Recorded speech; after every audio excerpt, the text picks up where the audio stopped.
Нэлээд сайн ярьж хэлэлцэж шийдвэр гаргах тэр цаг нь бол болцсон.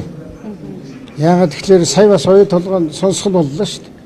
Намайг засаг дээр байхад ч хэлсэн оюу толгойн асуудал нэлээд ирдэг байсан. Тэгэхээр одоо бид нар ямар байдалд орчод байгаа вэ гэхээр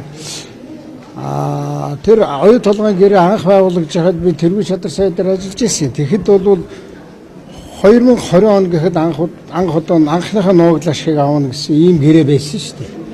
Тэгэхээр одоо бол 26 он гэдэг чинь 6 жил өнгөрцөн. Нуугдал ашиг маань байдгүй. За сонсгол хийлээ, үе үеийн засгийн газар энэ дээр ажиллаа. Манай засгийн газар дээр бас энэ хүүг нь буулгачи дээр нь хүү буулгахаас гадна нуугдал ашиг авах хугацаагаа жоохон наашлуулъя. Бүр наашлуулъя шүү дээ. 12 онд чи 12 3 онд чи 20 оны нуугдал ашиг авах хугацааг наашлуулъя гэж ингэж үзсэн. Тэгээд яг дэмжлэг авахгүй харин тэр мань гай болоод бүр сүүлд огсруулаа хийсэн байхгүй. Тэгэхээр одоо энэ манай иргэдийн хилээд байгаа юмыг бол зүйтэй зүйл гэж үзэж байгаа. Ер нь бол одоо сая сонсгол хийлээ. Мянган цаас гаргаж байгаа, мянган цаас үйлдвэрлэж байгаа оюу толгойтой холбоотой улсын хурлын шийдвэрч байгаа. Гэтэл өнөөдөр хүртэл тэр зээлийн хүү хуримтлагдсан хүү 3 юм байна. Энийг л одоо алга болгох хэрэгтэй. Тэгэх юм бол одоо энэ жилийн хувьд хараа оюу толгойч одоо ашигтай ажиллаж эхэлж байгаа 5 орчим тэрбум Америк долларын ашиг гарахаар хувьцаа нуугдал ашиг.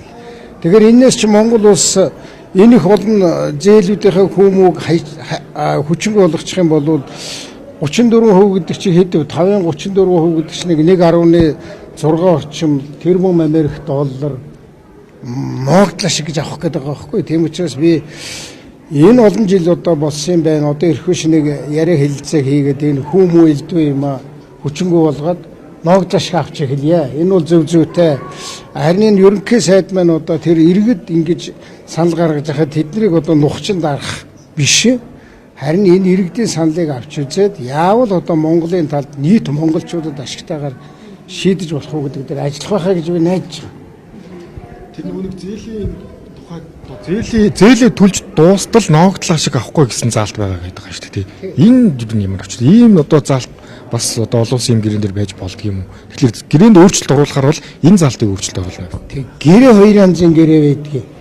Бидний үед анх батлагдчихсэн гэрээ нь болохоор нөгөө оюу толгойн хөрөнгө оруулалтын гэрээ байхгүй. Тэрэн дээр бол тийм заалт байхгүй. Дараа нөгөө нэг компаниудын хооронд хийсэн гэрээн дээрээ болохоор хувь нийлүүлэгчдийн гэрээ гэж. Тэрэн дээрээ тийм заасан. Тэгэхээр тэр бол нэг улсын хурлаар ороод албан ёсоор батлагддаг учраас тэрнийг засгийн газар одоо санаа оноогоо хэлээд өөрчилж болно л гэж. Ер нь өөрчлөх шаардлагатай. Тэгэхгүй бид нар оюу толгой гэдгээс манай иргэдийн хэлээд байгаа үнэн шүү дээ. Гөөч баялгаа ухуулаад байдаг. Тэгээд нөгөөх нь нуугдал ашиг аваад байдаг, бид нар нуугдал ашиг авдаг. Тийм учраас энийг бол засал залруулах нь бол засгийн газрын ажил байгаа. Энэ нөгөө нэг том төслүүдийг нөгөө талаас зогсоодог ийм зүйлс сүүлийн үед илэрч тэ халдсан бүрэгтэй төслөөс эхлээд иргэдийн үйл. За яахав да эн чинь бол засгийн газар иргэдтэй л ажиллах хэрэгтэй шүү дээ. Одоо бас би бас нэг юм ойлгохгүй байгаа. Манайхны үед чинь ингээл иргэд эсэргүүцэл тэмцэл болоод янз бүрийн юм болдог. Тэгээ эн чинь засгийн газар өөрөө иргэдтэйгээ уулзаж ажиллах хэрэгтэй шүү дээ.